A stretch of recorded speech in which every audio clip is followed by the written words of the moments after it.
Hi, this is Garibay, and today we're going to talk specifically about in Dungeons and Dragons 5th edition, identifying conservative and liberal um, peasants. All right, so let's talk about it. All right, so the bog standard setting for Dungeons and Dragons 5th edition is Faerun. It is Forgotten Realms, right? So you have in the Forgotten Realms, you have this situation where specifically you have a situation in Forgotten Realms where it's generally feudal, right? So you do have Waterdeep and you have Menzoberranzan, but most areas are controlled by the feudal lords who are there, right?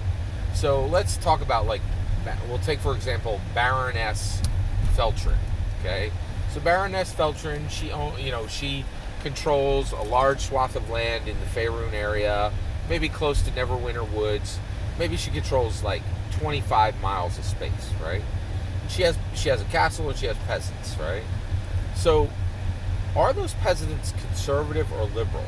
Well, it's really interesting. In America, something has changed recently. This is definitely new, and the New York Audio Digest did a fantastic story on this, and they said that there's this new trend in America where if you put the American flag in front of your house, if you wear an American shirt, if you wear a shirt with the American flag on it, right? If you wear a small American flag lapel pin, right? You are almost immediately identified today in America as a staunch conservative. And the liberals realized that this was happening, and they said, "Oh, this is bad, right?" Like, essentially, staunch conservatives own the flag now, and if we put an American flag on our front yard or on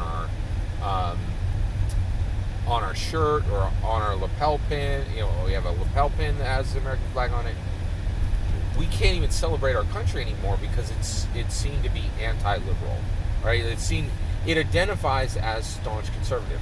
And so there was a brief period where the liberals tried to roll this back and said, "Hey, there are patriotic liberals," right?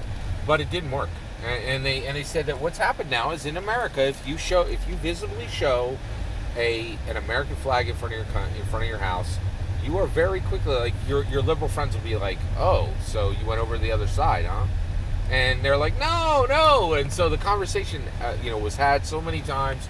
There were so many misunderstandings, and it just turned into tears so many times. The liberals have just given up. They don't wave the American flag anywhere because they don't want to be seen as like a non-globalist, right? So how do we model this in our Dungeons and Dragons games? Well, so you have Baroness Feltron, right?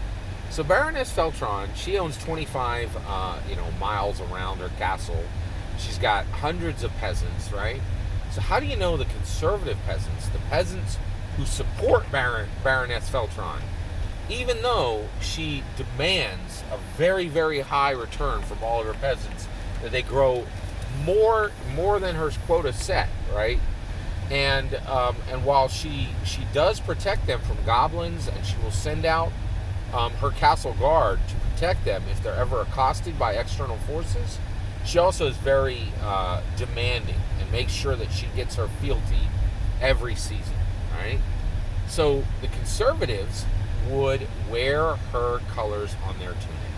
So Baroness Feltrin she has green red, right? That's her flag, right? And so what you would see is conservative peasants would wear Baroness Feltron's colors, right?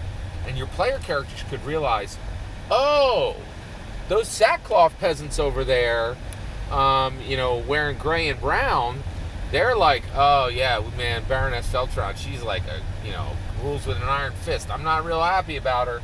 But then the peasants over here, and the wife's got a red tunic and the husband's got a green tunic, right? The non-binary spouses, one has a green tunic and one has a red tunic, right? You could tell that they are the conservatives. They're like, "Yeah, we're for Baron Feltress. Yeah, sure." Like, there's harsh repercussions if you don't make your quota of wheat each year for fealty, but she sure does control the goblin hordes, right? And so those are your conservatives, right? So to make sure that you can tell your conservative from your liberal peasants in Dungeons and Dragons, make it just like we have in America today, right? If you wave the red, white, and blue, you're a staunch conservative. If you don't, you probably are liberal, right? Like, and so this is just a quick way for your player characters to be able to tell who's on the side of Baron Feltron in your game. Now, of course, the names of your non-player character or feudal lords will change, but the colored tunics can quickly identify the conservative peasants from the liberal peasants.